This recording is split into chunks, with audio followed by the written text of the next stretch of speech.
Good morning. Happy Thursday. I have Neuro Coffee in hand and it is perfect. And I must say, it's exceptional. The basic rules. You have to have ER to express motion, and then I need IR into the ground to produce the force. You will find a way to IR. It just doesn't necessarily make it terribly efficient every time. And if it alters the especially with a high velocity, so arm speed on a professional baseball pitcher is somewhere between 7,000 and 9,000 degrees per second. Okay. So to give you an idea of how fast that is, take your arm and swing it in a circle as fast as you can, and then do that 20 times in a second. That's how fast the arm is moving when they're throwing a baseball. So, Bill, real quick, just to summarize from my understanding, for not only athletes, but if you're in general trying to increase force production for whether it be like golf or shot put or anything, Uh-huh. the idea is you would like to create more external rotation for the ability to create force. However, if you don't have that capacity, you're not going to be able to. Okay. External rotation came first. All right. Embryologically speaking, it comes first. Evolutionarily speaking, it comes first.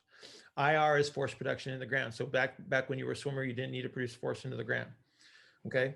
External rotation provides you a space to move and to demonstrate velocity. Okay. You can't move quickly in internal rotation. It's not designed for it. External rotation, very, very fast. Okay. So for me to express force, I have to have enough external rotation to access the position of internal rotation.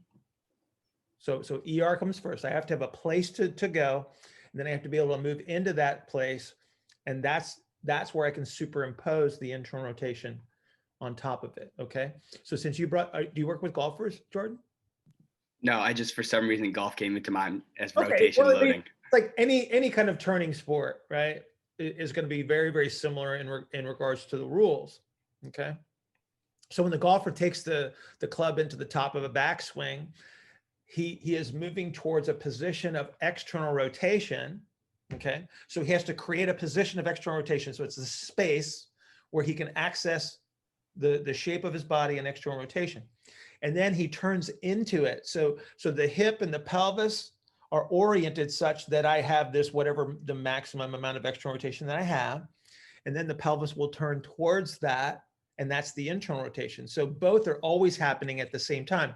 That's why you hear me use the word bias, because that tells me I have more of one than the other. Okay. And so you have to have the external rotation to be able to access the positions that you produce the most force in. If I narrow the external rotation space, I've reduced my potential for internal rotation efficiency. Doesn't mean I can't produce it. I'm just going to find another way to do it. So what some people do when they don't have enough ER, which means that they narrow their IR, they dump their pelvis forward, and that pushes into the ground. Perfect. There's my internal rotation. Because ultimately what internal rotation is a downward force. We just happen to create it by turning inward. Okay. So again, you just think about the first amphibian that came out of the water and decided to walk on land. He's used to swimming like this, right? And then he gets up on land and there's gravity to deal with. And now he has to go, instead of going like this, he's got to go like that. He's got to turn in and push, right? Totally different.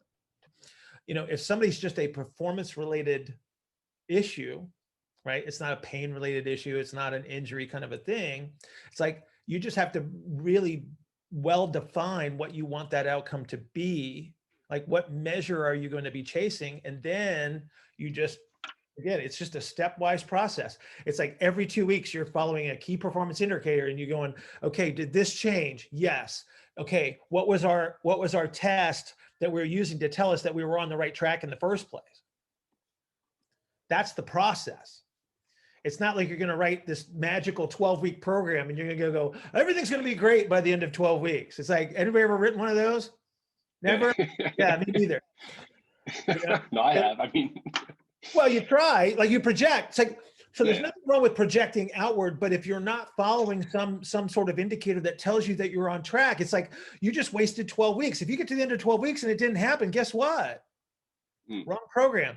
And now what they do, and the reason that you have like, this is what, I mean, I don't know, this is like an iPhone 4 or something like that, but there's like a gajillion iPhones now. It's like they just slowly reintroduce new technologies, right? And so they create this minimum viable product of whatever it is that they're trying to develop, and then they just slowly improve it over time. That's what training is. So what we need to do is we need to write programs the same way that they write software. It's like, okay, how much improvement can you make in 2 weeks that accomplishes the goal? Did it work? Cool. Okay, we'll keep going on that direction, and then we see improvement. And then at some point in time, you're going to hit the impasse where it's not going to change. It's like, okay, there's where you make the next tweak in the program. So it's like this continuous improvement over time versus trying to project out, which you can't do for any human being on the planet. You can't project anything 12 weeks out. You have no idea. Way too far ahead. I love that. Thank you. Yeah. That was actually super helpful. Yeah.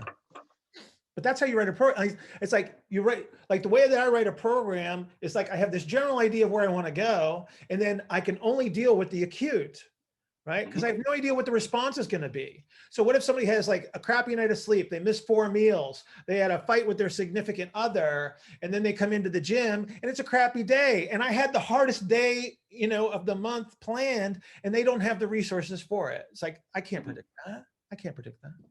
So you got to, again, we're constantly adapting to the intention and the desired outcome, and then the potential changes that are available to us. What resources do I have? Periodization manual, and you read the programs in there. Those weren't pre-written programs. Those were executed programs that were successful. It doesn't mean that that's how you program. Okay, it's just a representation of a program. Does that make sense?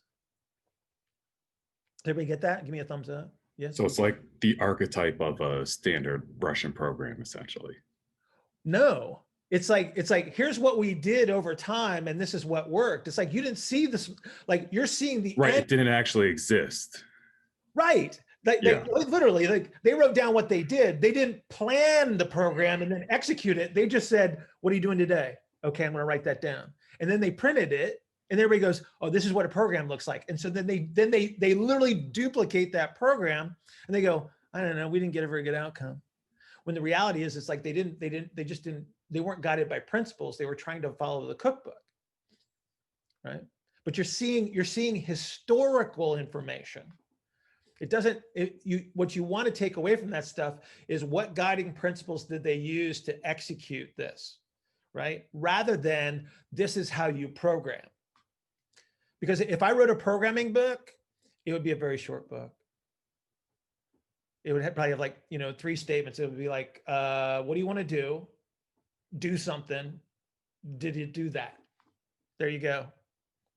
$49.95.